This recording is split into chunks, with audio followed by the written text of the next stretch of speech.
do today, but like I said, you can keep them until Wednesday if you want to study from your homework.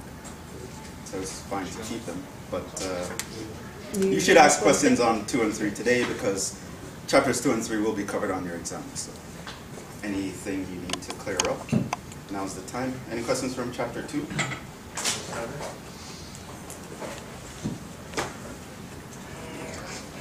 Okay, number 7. Yeah. Number 7 is a weird one because they actually don't have to do anything. That's what I did.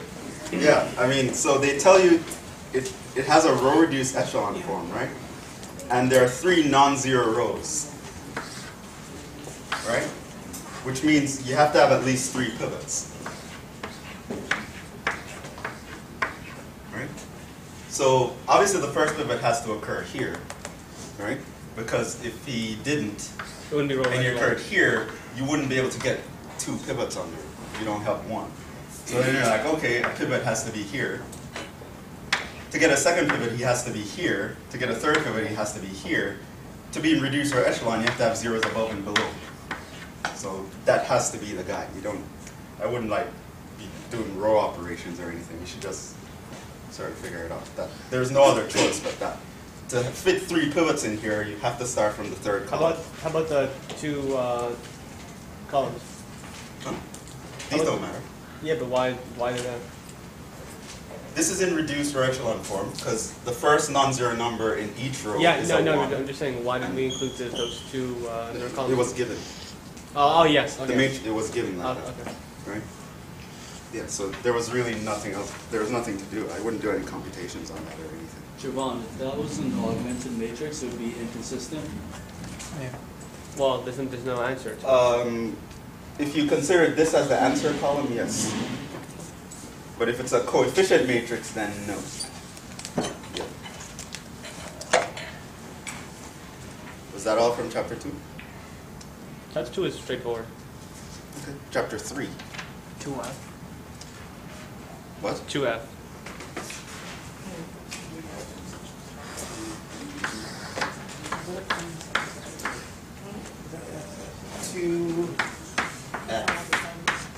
Let's see, what's that guy? Okay, so we had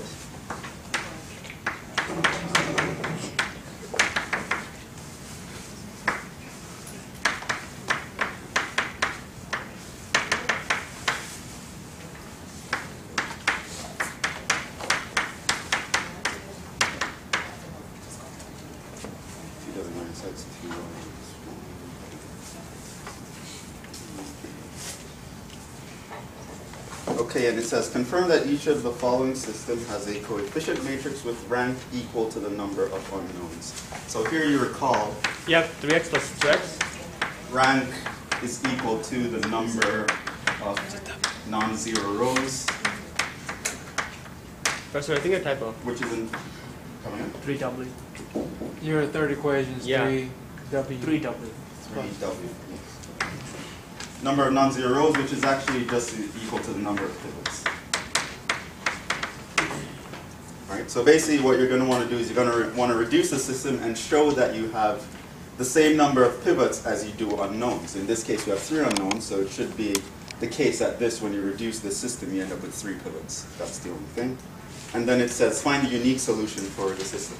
So last time we said when we have the rank equal to the number of unknowns, that gives us a unique solution. And you just read the solutions off, basically.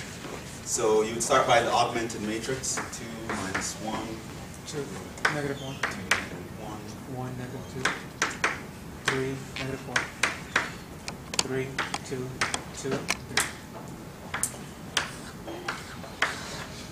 Okay.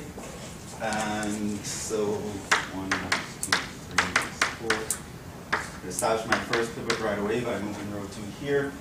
And then let's make zeros everywhere else here. How do we do that? Multiply by 2 and add to by. Yeah.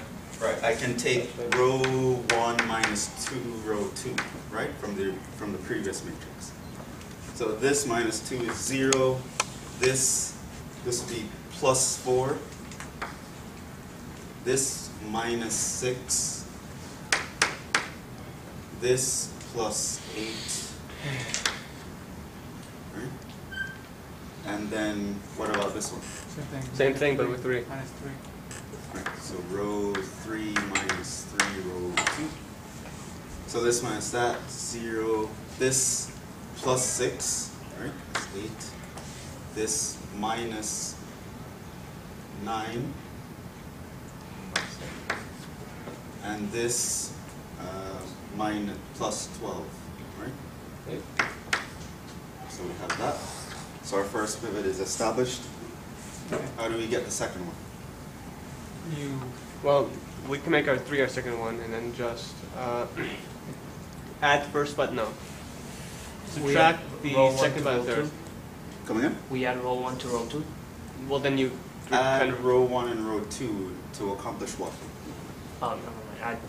Because you get a 1 here. yeah. So we You can don't only want that. work with the second row and second column. I mean, second row and second row. And Yeah, you want second to row, use these 2 rows. Yeah. Kill one of the guys. How do you do that?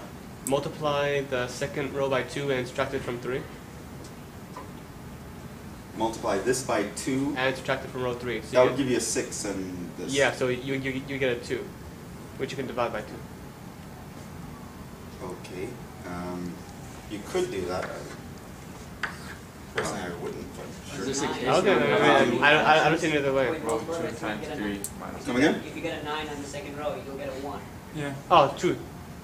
If I get a 9 on the second row? Yeah, Then you get a can 1. add them together, the negative of the third row, to get a 1 in the second Yeah. row. You mean if I get a 9 here? No, 9 on 3.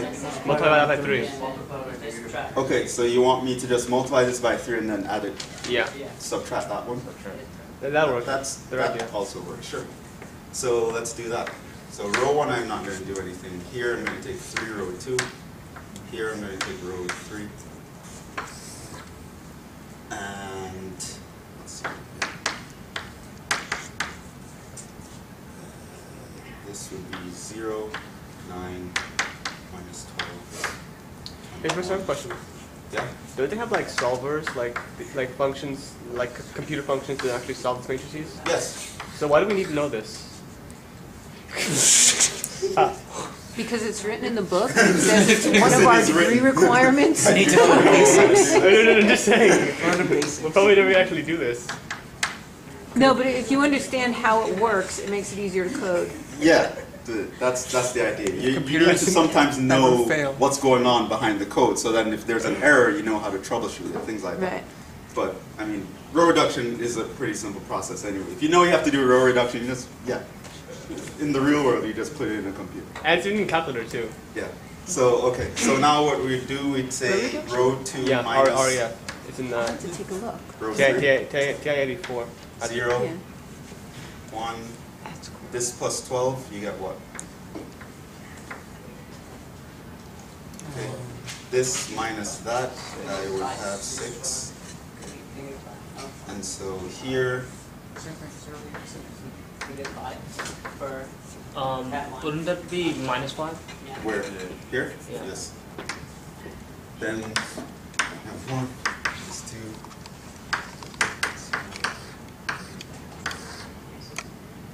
This one's fine. 0, 1, minus 5, 6. And so now I can kill this one, right? Yeah, kill the first row and second row. Yeah. The top So- one will be minus, or I mean, What do you want to do? Just kill both rows. First, multiply second, first and second third row row. by 2 and add the top. Third row. How? Multiply second Multiply row the second row by by 8 and 2. then subtract the third row. Right. It's the same thing. So I can say 8, row 2, minus row 3.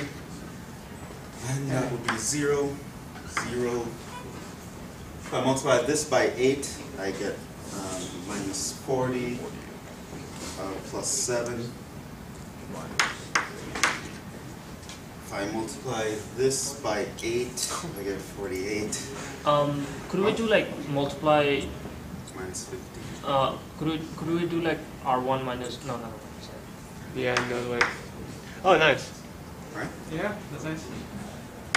Which is, yeah, that's pretty nice. The top one. Do you guys want to simplify this one? Yes. Yeah. I mean, when you're solving a system, you actually don't have to go all the way to reduce or echelon form. What do you want us to, though? For rank, we don't need to know that. No. We don't know. REF is good enough, and to solve a system is good enough. Right. So that's why I asked you if you wanted to do it. So no. So what would this guy be? You can take row 1 minus plus 2 row 2. 0. So then this would be 0. 2 times this is minus 10. Add 3, and minus 7. 2 times this. Oh, I multiplied the wrong one by 2. No, that was right. 2 times this is 12. Minus 4, get 8. And we could stop here. Clearly here the rank equals 3 equals number of unknowns. But in our exam, you'll ask us to do it in reduced row echelon form? I could ask you to do that, yeah. You will ask They us to do it. sometimes ask you to do that. Yes. So you will ask us to do it, okay. Okay, so how do you solve this system? So remember, the trick is to remember that this would be the W column, this would be the X column, this would be the Y column, right? Yeah. So you start from the bottom row and work your way up. That's how it works. So from the bottom row, what do you get? Y is equal to -1. Y equals minus 1. Right? So now you back substitute it in the second row, right? The second row tells us that X minus 5 times Y is equal to 6, right? Now I know that Y equals -1. This means that X plus 5 equals 6. This means that X equals 1, right? So here I get this from row 3. This I get from row 2. And then finally in row 1, I know that X, W minus 7 times Y equals 8. This means that W plus 7 equals 8, which means that W is also 1. Therefore, the solution is W, X. Okay. Remember, we like to write it as column vectors. It's going to be 1, 1, minus 1. It's the general solution. Yes, this has a unique solution, so there's only one. Okay. Well, Right? when they Because say, the rank is equal to the number of unknowns, you only have one solution. when they say general solution, this is exactly what they mean. Where you Yes, just this split would up? be the general solution here. It just happens to be one guy. And the rest are similar. So you just bring it to REF. All right, this is REF form, reducer echelon. Good enough For now. to find rank and solve a system, right? Because you just back substitute. You'd want reducer echelon form for other purposes. For example, if you're finding the inverse of a matrix with reducer by row reduction, then you'd use the reduce row echelon form. But that's chapter 5. So we'll get there eventually, but we're not there yet. So in this case, our general solution is our unique solution. Yeah. That can we expect that often to occur, or Whenever the rank equals the number of unknowns, that will occur. General solution where you have parameters, that occurs when the rank is less than the number of unknowns. I don't understand. Can you elaborate? If, for example, this had a row of zeros, Oh, I see. Okay, never mind. right? Then I'd only have 2 pivots, 3 unknowns. It means that one of my unknowns I can't solve for. Yeah. Because I only have 2 equations. And you need to make it. And so then I just let that third guy be T or some Yeah, parameter. okay. And then you get a more general solution. But that happens when the rank is less than the number of unknowns. And we'll expect that on the exam. It'll definitely be on your final. So yeah, exams, I'll probably give you a nasty case where it's not like this. Probably for bonus, I hope. Can you do 7? Did you answer that? Yeah, so 3F is the case where, well, I don't want to do 3F, it's sort of annoying. Yeah, you have to do that. Let's do one of the 3s. I mean, 3D maybe. Just do 3. They're all the same. Just do 3, yeah. we have to do 3, yeah. So 3D.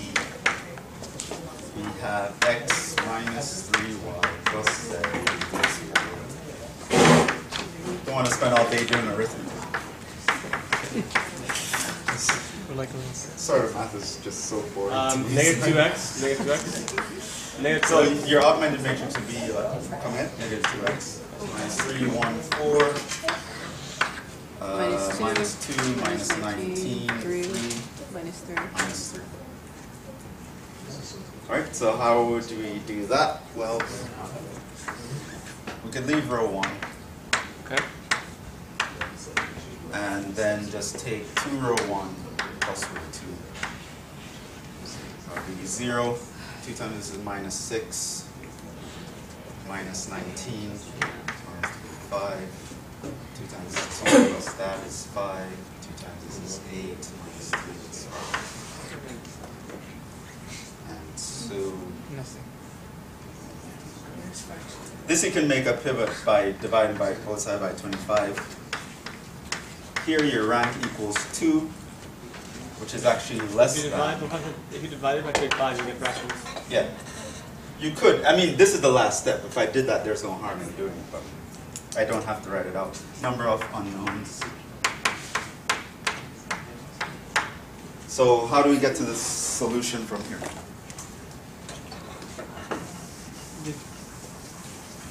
Is this where you parameterize it? Hmm? Is this where you parameterize it? Who gets to be the parameter? Right? So remember, this is the x column, this is the y column, this is the z column. Who's the parameter? Are we saying Z column. The z, the guy without a pivot, we usually make the parameter, right? So the x would have a pivot here. The y would have a pivot if I divide this row by negative 25. So a pivot would appear here. The guy that doesn't have a pivot in his column is the z. So let z equal t. Since z has.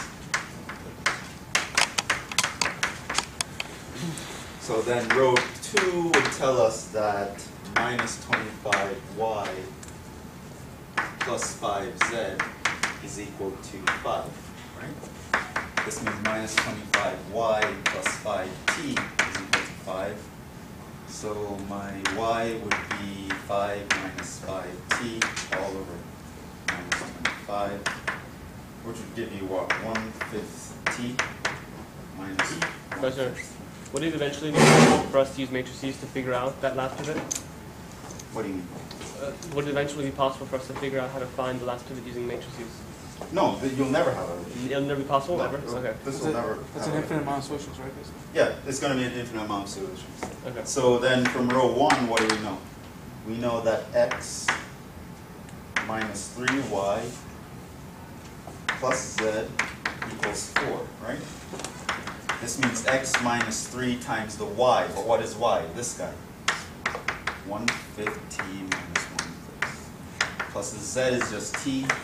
That equals 4. So your x is going to be 4 minus t plus 3/5 t plus 3/5. All right, so 4 minus 3/5 is what? 4 is 20 over 5, right?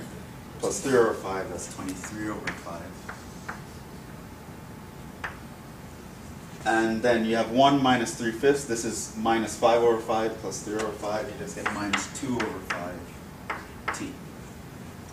This means that your x, y, z is equal to, my x is going to be minus 2 over 5t plus 23 over 5. My y is going to be 1 over 5t minus 1 over 5, and my z is just t. But we like to separate these guys, right? So I can put all the t's in one place and all the constants in the other one. So here it's 23 over 5 minus 1 over 5, 0.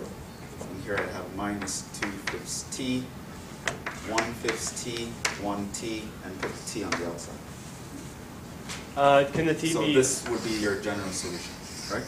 So It will solve your system for any arbitrary value of t. The t must be to the left of the matrices? Doesn't matter. Well, you But said that's that... conventionally that's how it's written. Well, you said it kind of doesn't matter because a times b is necessarily the same. This is not a matrix. It could be. T is a scalar. Could be. No, T is a scalar. I know. So the order doesn't matter. Yeah, true. But because that's how it's defined, they usually put it on the left.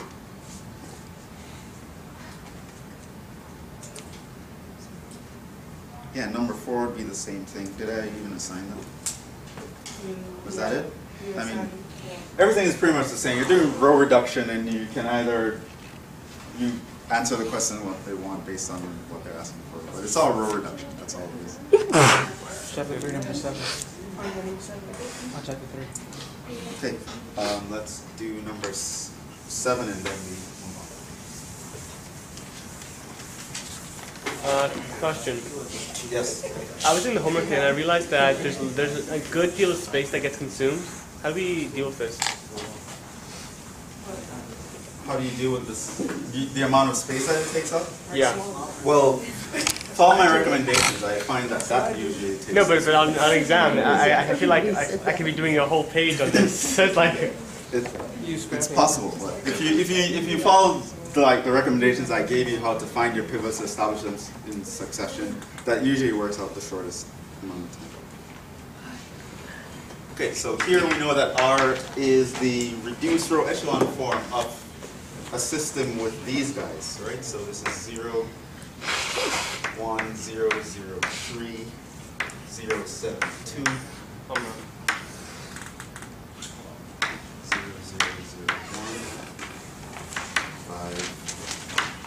6, 8.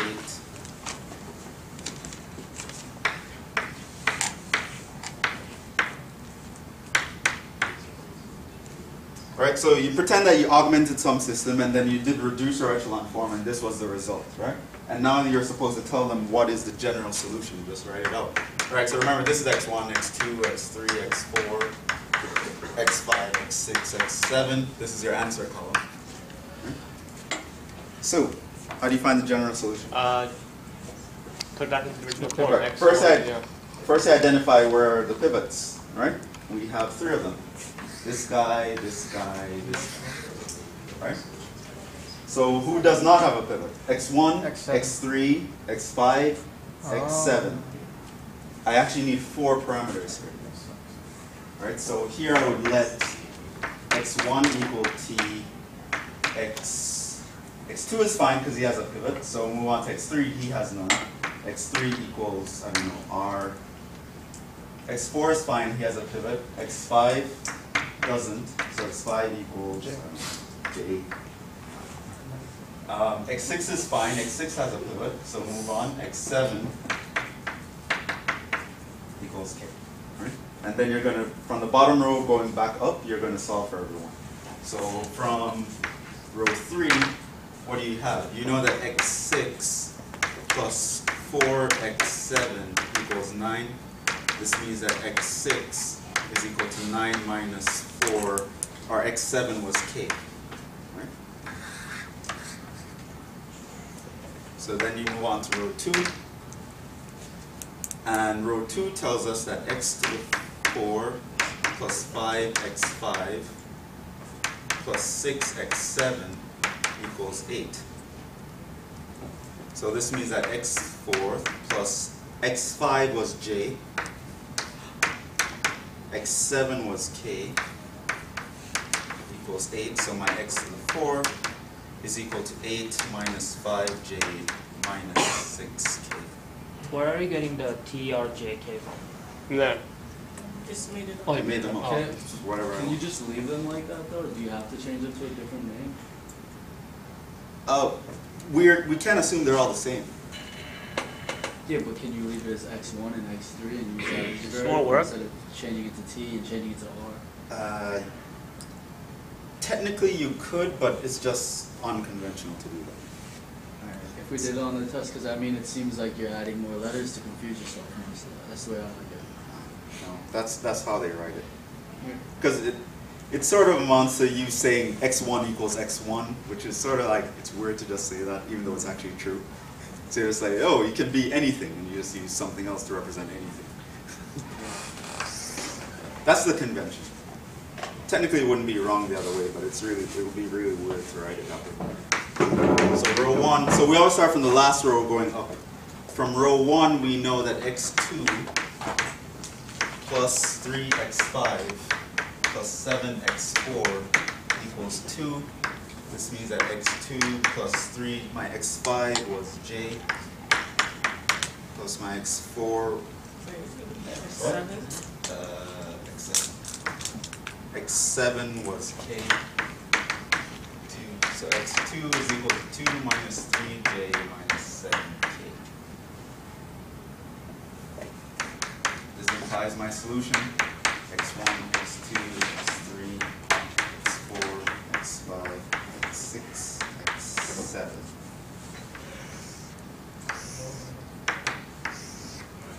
x1 is t, x2 is 2 minus 3j minus 7k, x3 is r, x4 is 8 minus 5j minus 6k, x5 is j, x6 is 9 minus 4k, x7 is k. That wasn't so bad, actually. Right? So now you're going to, what, separate the t's, separate the j's, separate the r's, separate the j's, separate the k's, and the constants. Space it. Right, so the t's, you just look at the coefficients of t's everywhere. So in the top column it's 1. T's do not appear anywhere else. So this is just 1, 2, 3, 4, 5, 6, 7. Okay. R's, there's none in the first two. 0, 0. 1 R here, nowhere anywhere else. 1, 2, 3, 4, 5, 6, 7. Okay. J's, there's no J here. There's minus 3j here, no j here, minus 5j there, 1j here, no j's here. For k, there's 0, there's minus 7, there's 0, there's minus 6, 0, minus 4, 1. And then all the constants. In the first one, the constant is 0. Constant here is 2, constant is 0, constant is 8, constant is 0, constant is 9, constant is 0. So your general solution will look like this.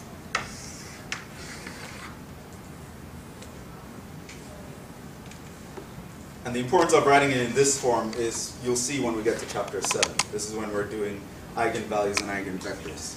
The guys that are attached to the parameters are going to be your eigenvectors when we get something, when we put things in a certain form. We have like 3 weeks left, so like next week. Coming up? We have like 3 weeks left of class, like next week we'll learn this stuff, or? Yeah, next week into maybe 1 day from the following week. Something like that. Yeah, the stuff we're going to do with eigenvectors actually it's pretty easy. I'll teach you in 10 minutes and then we just do examples for the rest of the time. Yeah, so that's that.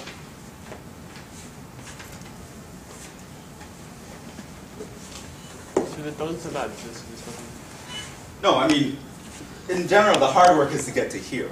And I mean, you're never going to be asked a 7x7 systems. So I've seen 4 or 5 is the largest I've probably seen being asked on a final. Yeah. But then once you have here, you just, anyone who doesn't have a pivot, let them be a parameter. And then you solve for everyone in terms of those parameters, and then you separate the parameters according to the coefficients. Yeah, but there's bound to be error involved. Yeah, that's the part you have to be careful about. So like I said, I mean, we're doing simple operations, but when you have a ton of them doing all at once, and besides the fact that you're bored to death doing it. And we'll eventually use calculus in it, right? No, we're not going to use calculus. No gradients? Huh? But I remember there was a part in the book that had talked about the gradient vector. Hessian matrix. Yeah, we're not going to touch that. What? We're not. We're just not going to touch So what if we wait till the end of multiple calculus to learn this? This is important for other reasons, but I mean, what you're asking about Hessian matrix and all that stuff, that's Calc 3. We learned it in Calc 3 when you were doing max and mins, Yeah, but you and you have to check the determinant, blah, blah, blah. determinant multipliers. So here, we're going to move on to chapter 4. We're going to talk about determinants. this chapter is actually kind of long. I probably won't finish it today, but we're going to start it. We're going to talk about determinants. Now, definition. And again, they give you the naive definition. A determinant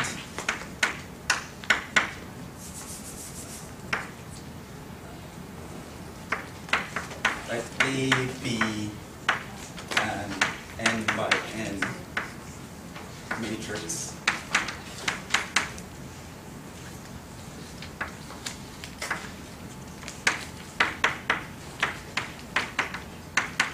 entries from n.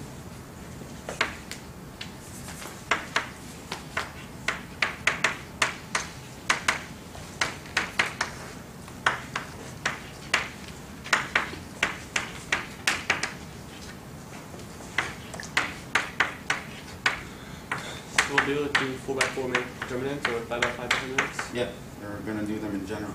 Is a real number associated with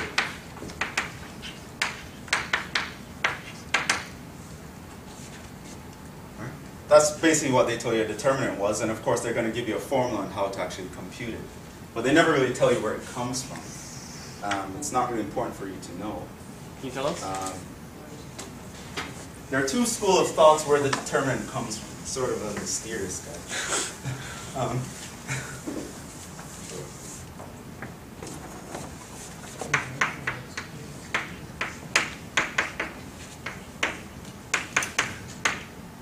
I'll mention some stuff, but you don't need to really know it.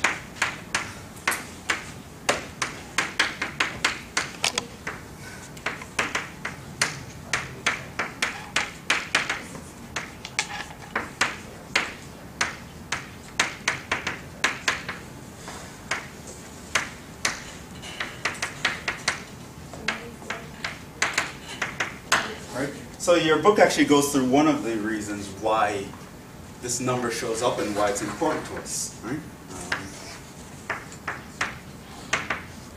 Some idea where it comes from.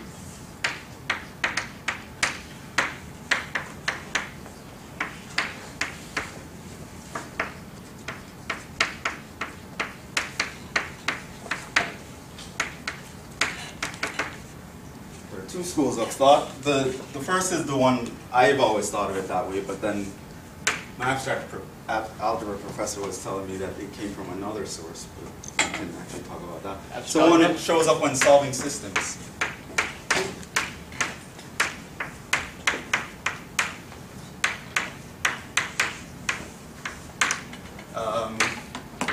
If you use elimination to solve A11 x 2y. Not going to replace it. B1 A21 x plus A22y B2, for example. Right? So you use elimination, you can multiply this by something and multiply that by something, add them together to kill one of the variables. You realize that if you solve for x and y, right, you'll always have a number here. It will be a function of a1 all the way through a22, and a function of a1 all the way through a22. This will be another function of the constants here, a1, a22. And this will be something else, h of a1, a22. Right? So that the guy here will always be the same number.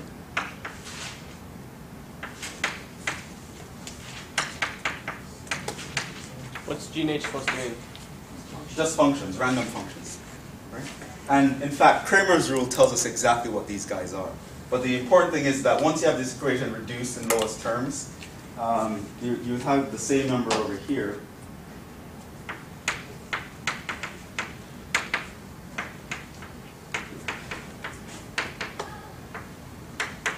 So it depicts a linear property between some random function and that?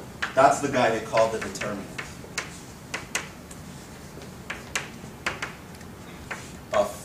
A, where A is the coefficient matrix, right? So it turns out that your X, if you solve for it, is going to be some guy over the determinant of A, and the Y is going to be some other guy over the determinant of A. So that's one idea where it comes from. It's this number that shows up when you're solving systems. If your determinant is not 0, you can actually solve the system, right? I wrote it in multiplicative notation here because it's possible for this number to be 0. But in the case where it's not 0, you can actually solve for X and solve for Y. When you fully reduce the ratio over here, you would get the determinant on the bottom, the determinant on the bottom, right? There's going to be the same number showing up. And the numbers on the top, Kramer's rule, when we cover that, is going to tell you what the number on the top is. But the number on the bottom is going to be a determinant, provided you have rational answers, right? So that's how I always thought of it. That's more intuitive. But then the question is, what if these guys aren't rational, where there are no fractions, where you have like e's and pi's and stuff? Then it's sort of difficult to figure out how do you know when it's fully reduced or whatever. So another school of thought is the determinant generalizes the n volume in n dimensions.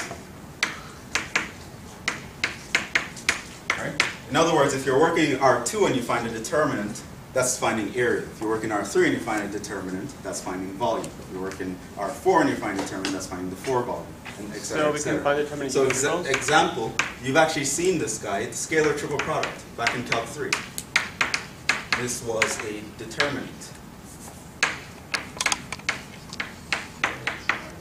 Right? This was equal to the volume of parallelepiped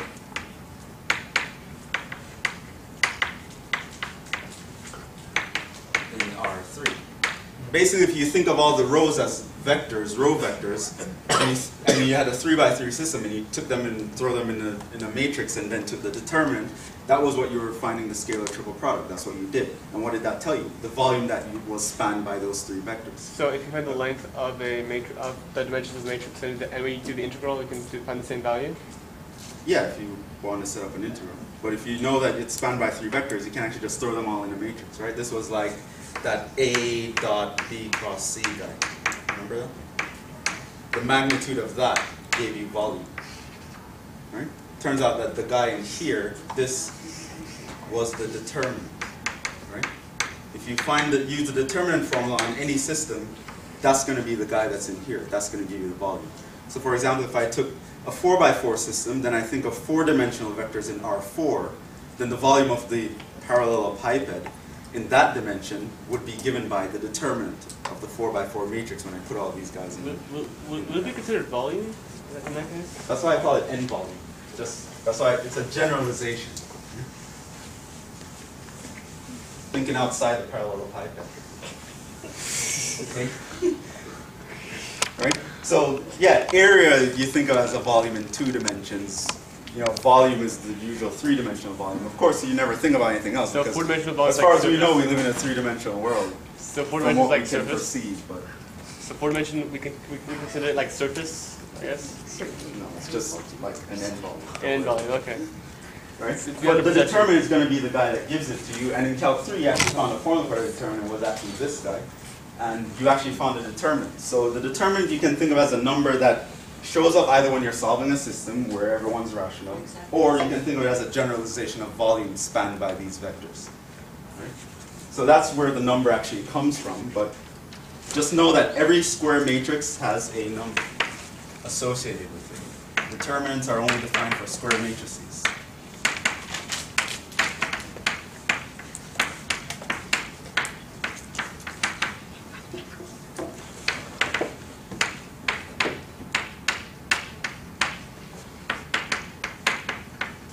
That's why I underlined n by n in the previous definition, right? So what you need to know with determinants is a number that, if you're given a square matrices, you can find a number associated with that matrices. That's called the determinant. Right? So like I said, you don't really need to know where it comes from. You don't need to know any of this, but you need to know how to compute it and what it means, and what it's good for. So why do we care about determinants? Well, we can use them to solve systems for one, but that's going to come up later. But you know certain things. Suppose A is the coefficient matrix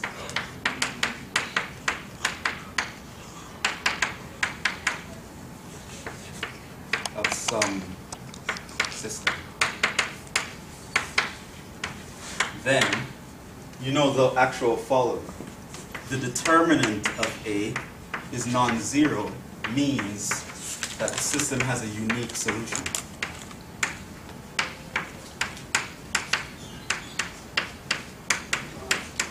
Right?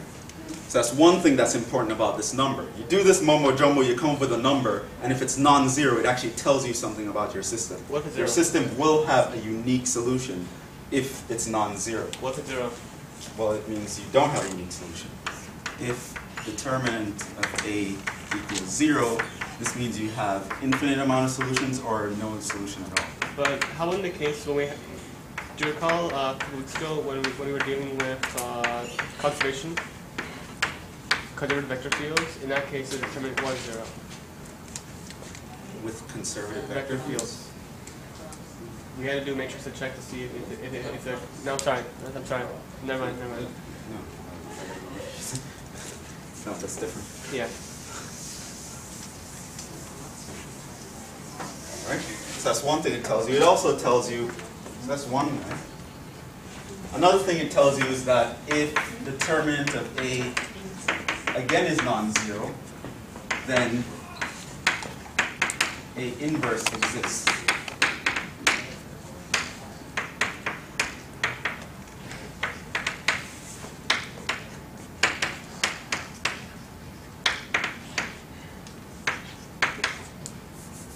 This we will cover in chapter 5.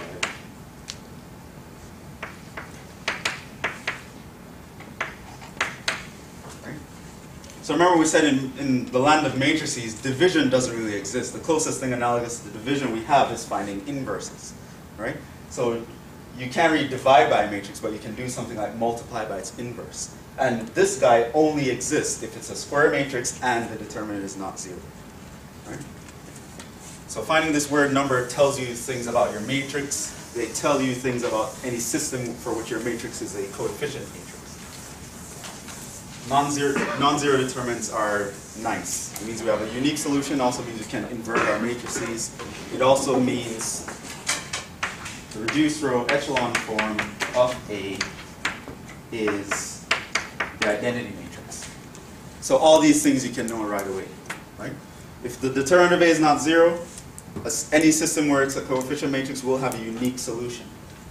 You will be able to find an inverse, and if you put it in reduced or echelon form, it's going to be the identity. Isn't it kind of obvious? The last one? Well, if you know from that, yes. Right? Because to have a unique solution means everyone has to have a pivot. Yeah. Right.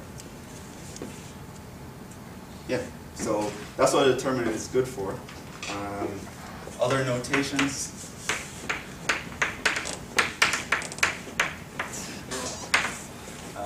Let's say I want to find the determinant. If you haven't given your matrix a name, but you write it out like the actual matrix, A11, A12,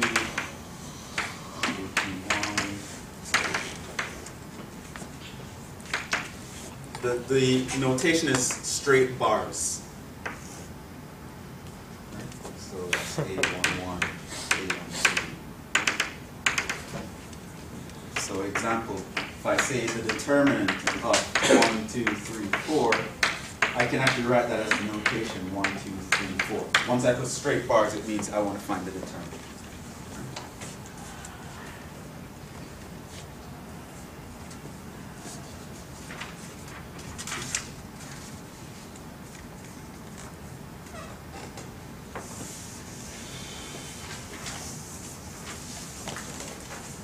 Now let's look at how to compute it.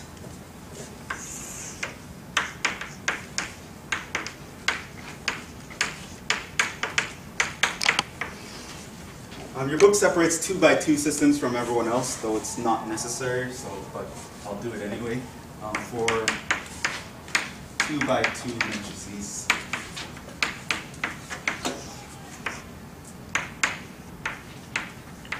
determinant of A, B, C, D is equal to AD minus BC. AD minus BC, right? Multiply that guy minus multiply that guy. That's it. And then we can get an example. Really? Determinant of 1, 2, 3, 4 is equal to 1 times 4 minus 2 times 3 plus 4 minus 6 equals minus 2. Although we don't necessarily have to follow that pattern. We can do it BC minus AD. No, it has to be that. It has to be this matrix. Really? Yes.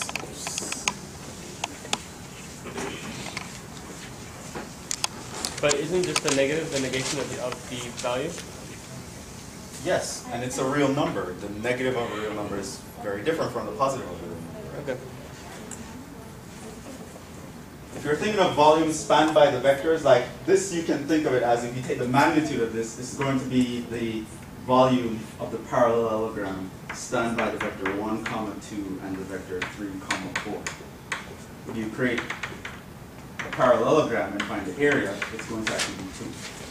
Right? And yeah, so that's what it's determined. So the sign here doesn't matter if you're thinking of volumes, but if you're thinking of solutions to systems, as in Kramer's rule, then you would have to keep the sign. The sign will matter. So that's an example of a 2 by 2 matrix. Just use that formula, right? AD minus BC. Right?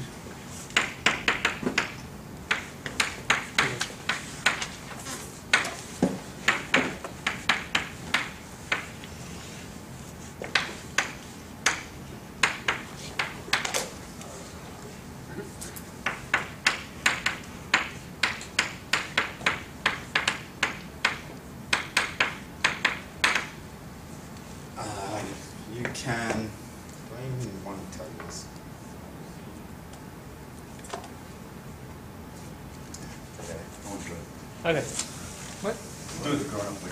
For 3 by 3 and larger matrices.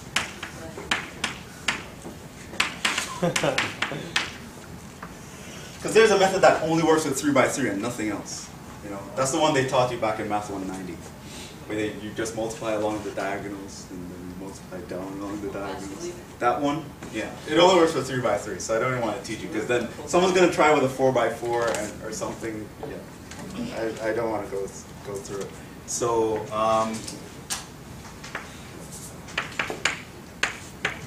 there are several methods.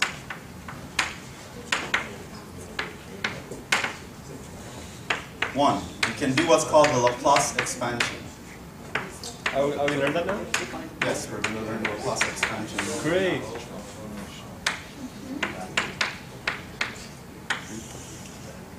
The Laplace expansion.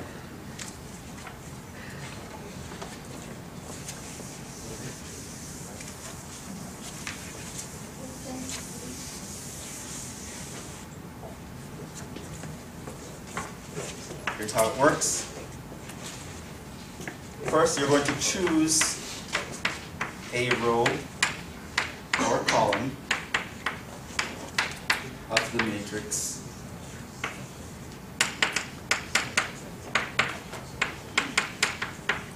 to expand along. Right? It is best to choose Wisely. the row. Choose wisely. A column. Yes, it is good to choose wisely with the most zeros, if possible.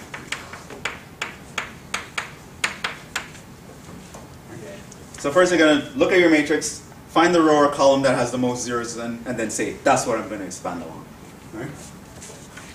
I'm going to sort of say how we do the expansion.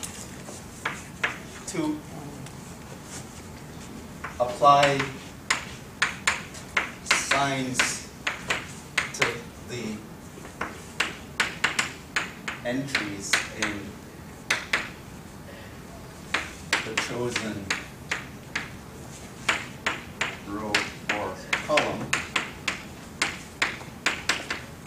according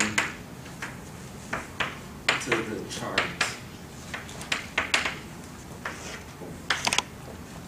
Plus, minus, plus, minus, plus, minus, plus, plus, 4. Right? You always start with a plus on the top left.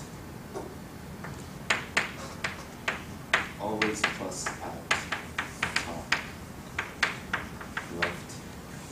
And then you alternate signs everywhere else. So it's just do -1 to the I plus j index. Yes, you could also do that. So A also assign -1 to the I plus j to aij. It's equivalent to doing this, right? So here you'd be your I and j are 1, so you take -1 to the 1 plus 1, that's 1 squared, you get a positive 1, right? And etc. Question? Yes. Yes? With regard to the first step, if you have like a 3x4 matrix, and we have like a column that's 3 zeros and a row that's 4 zeros, shouldn't it be best to choose the column with the 3 zeros instead of the 4 zeros? No. First of all, a 3x4 matrix, you can't find a determinant. I'm so stupid. Yes, you're right. Yeah. However, you're going to see from this method that if your square matrix has a row of zeros, the determinant is automatically 0. Because then you pick that row to expand along, and then that's going to be the coefficient of everyone else. It's going to be 0. But yeah, so let's continue. So first you choose a row or column to expand along. You change the sign of the numbers according to this chart. Right? How to explain this is going to be... It'll be clearer when I give an example, but I just want to write it down.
I'm going to show you what this means in a sec. Functions in its row and column.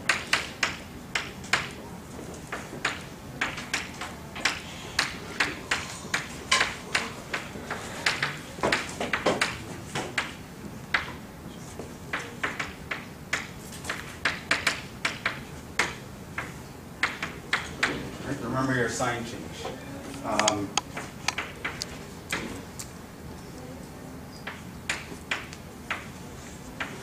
Sum all the resulting numbers.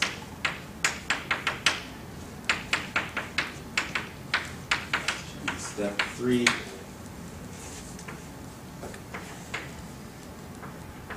And that will be the determinant.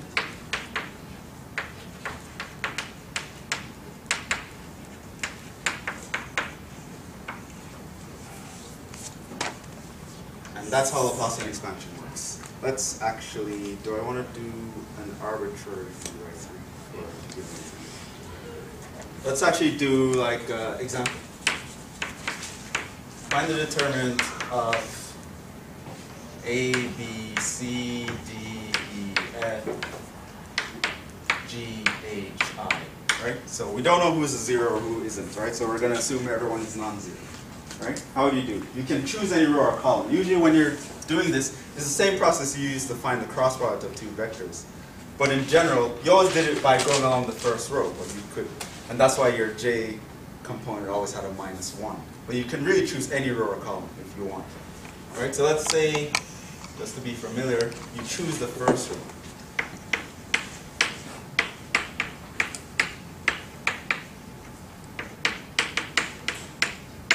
Right? So what do? I apply the signs. This is plus, minus, plus. Right? So I choose a row, I apply my signs according to that chart. For each element, I'm going to multiply it by the determinant of the matrix obtained by eliminating everyone else, right? So what do I have? I have plus A. I'm going to multiply that by the determinant of the matrix I get when I eliminate everyone else in its row or column. So in the A, kill everyone else in the row and the column, what do you have left? That matrix, EFHI. That means 4 by 4 is going to be complicated. Huh? That means 4 by 4 is going to be Yeah. complicated. It's an algorithmic process. So with a 3 by 3, you break it down to 2 by 2s, and 2 by 2s you know the formula. Yeah, and With 4 by 4s, you break them down to 3 by 3s, then you break them down to 2 by 2. Dang it. Algorithmic, yeah. You seriously? So this is minus b times, what am I going to multiply this, the determinant of what? D, F, G, I, right? So take B, take out everyone in his row and in his column, you're left with D, F, G, I. Find the determinant of that. Plus C, kill everyone in his row and his column, end up with D, E, G, H. Will they really make us do a 5 by 5 in the final? They could. Right? And we know how to do 2 by 2s, right? Just multiply this by that. Right? So this is just EI minus FH minus B times DI minus FG plus C times DH minus EG. Right? So that's how you find the determinant. And you realize it's very similar, it's exactly the same as finding the cross product.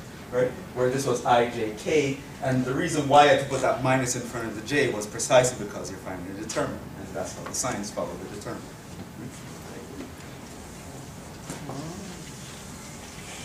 Okay, so 5 by 5 now. Actually, give us 6 by 6. So, yeah, for larger systems, there are going to be shortcuts you can do. Like what? But let's do another example, one with actual numbers. Let's find the determinant of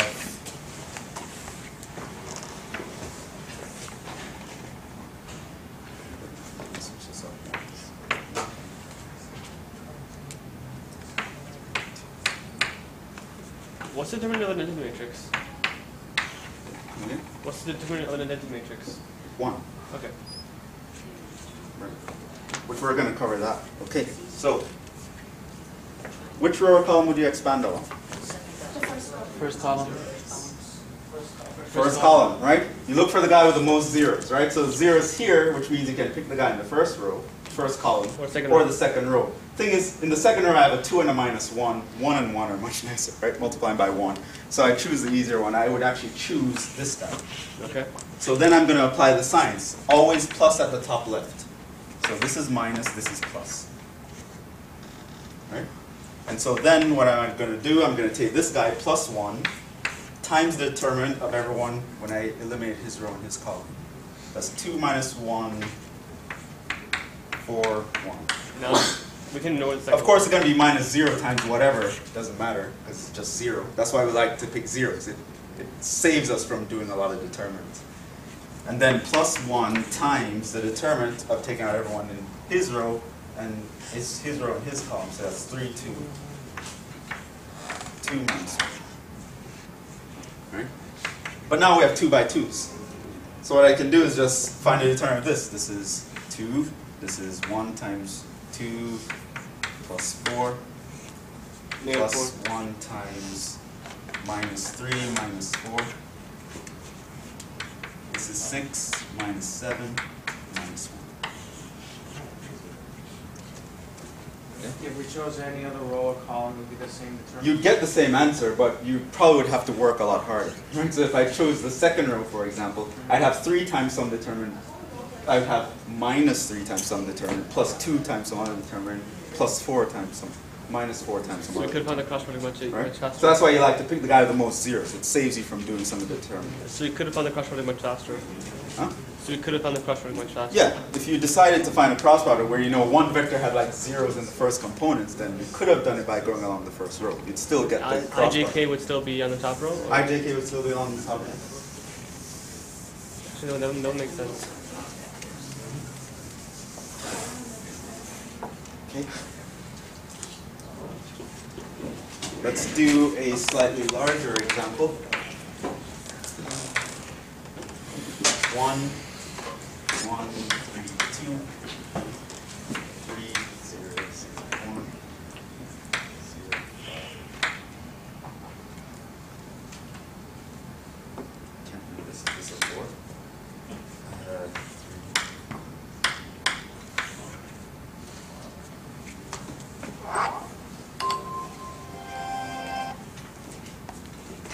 3. And I want to find the determinant of this. Second row. Third. Second row.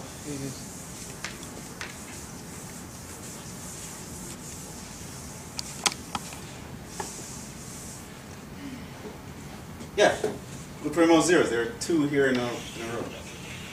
Right? First column only has 1 0. Right? This is another row with a 0. It's only 1. Right? If I pick the second or third column, I still get a 1 0. The second row is the best choice. Apply the sign, so I know a plus starts here, which means minus is here, plus is here, minus is here, plus is here. So now what's it going to be? It's going to be minus 3 times some determinant, right? Take out everyone in his row and column, right? So then I would have 1, 3, 3, 2, 5, 1, 4, 4, 1, 1, 1. plus 1 times, right? I ignore the zeros because they're All right. 1, 1, 3, 0, 5, 1, 3, 1, 1.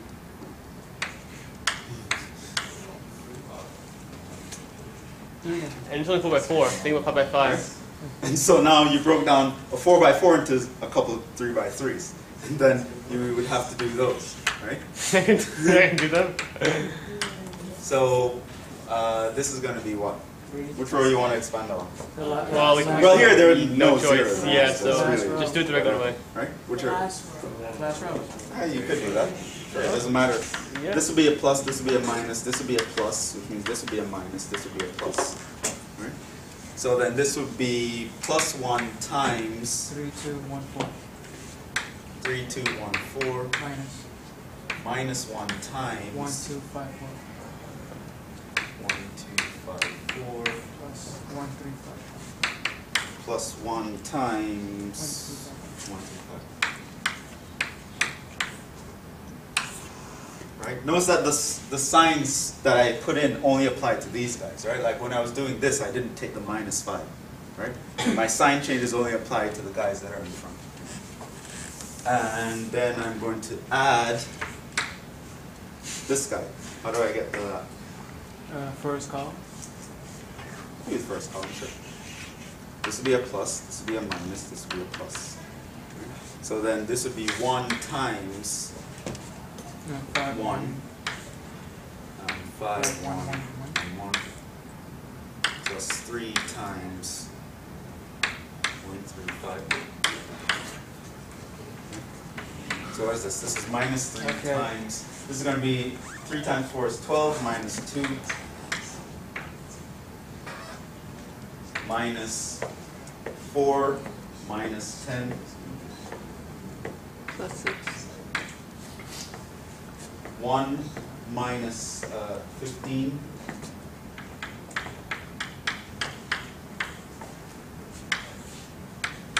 plus 5 minus 1, that's 4, plus 1 minus 15, just, there's a 3 times. Plus 1 minus 15.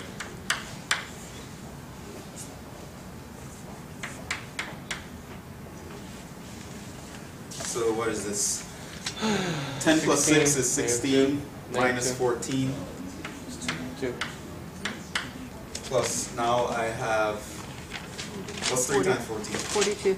Minus 42. Minus 42. So what's that?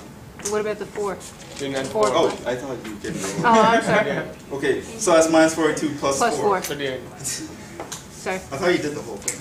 No. You just said 3 times 14. Yeah, we can do it. What is it? Negative 30. Right? I don't like arithmetic, as you can tell. And so minus 38 minus 6. 44. 44. So it's the area of some four-dimensional parallel pipe. Yeah, that would be the 4 volume. The 4-dimensional parallelepiped spanned by these vectors. You know, something it's just an everyday thing you need to know. Yeah. But yeah, if you're solving a system where this was a coefficient matrix, then this would actually come in handy. Let's see. Do you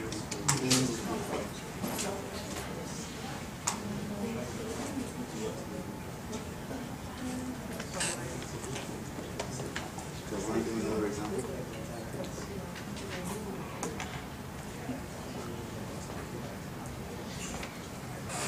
Time's almost up. Might as well.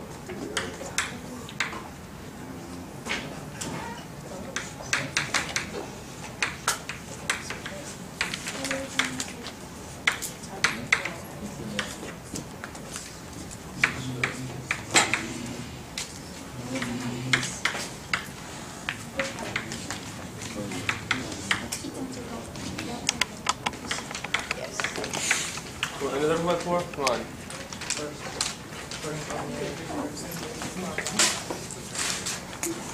Another 4. Okay.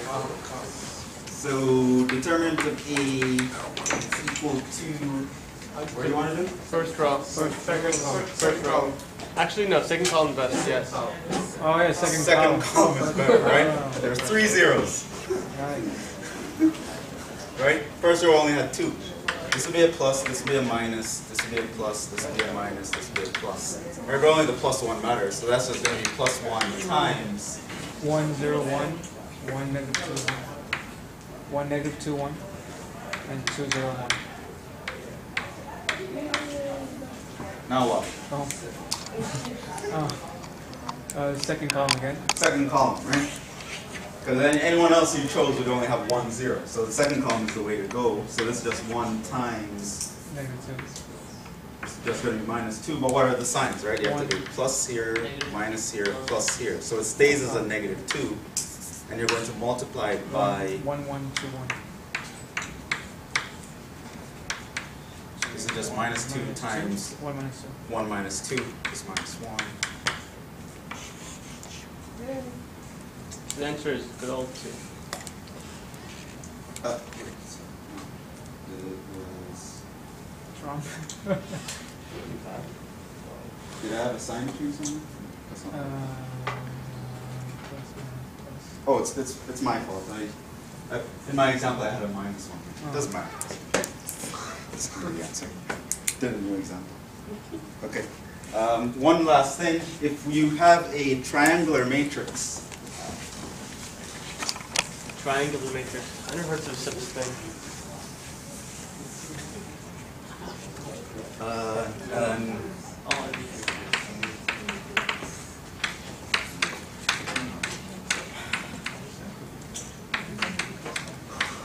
Oh.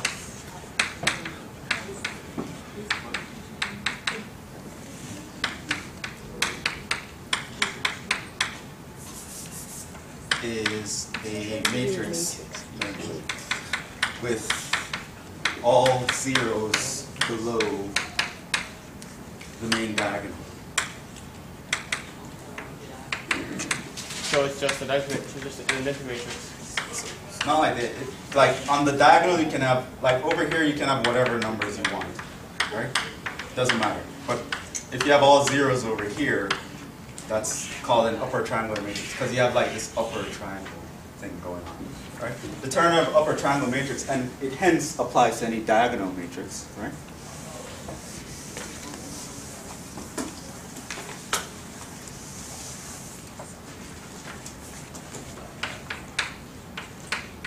Theorem of determinant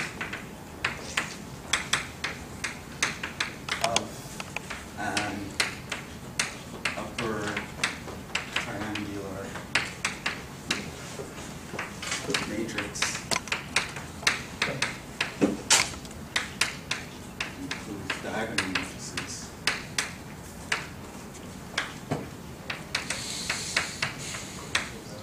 Is the product any diagonal entries. And you can prove this quite easily. The thing is just expand along the first column.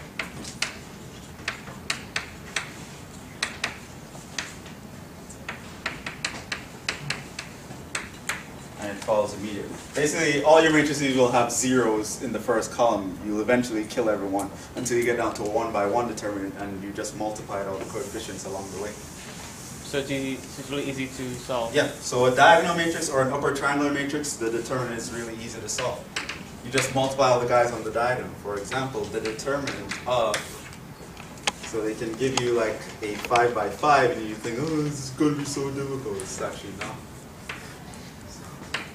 2, 7, 0, 2, 0, 3, 4, 0, 0, 1, 7, 5, 0, 0,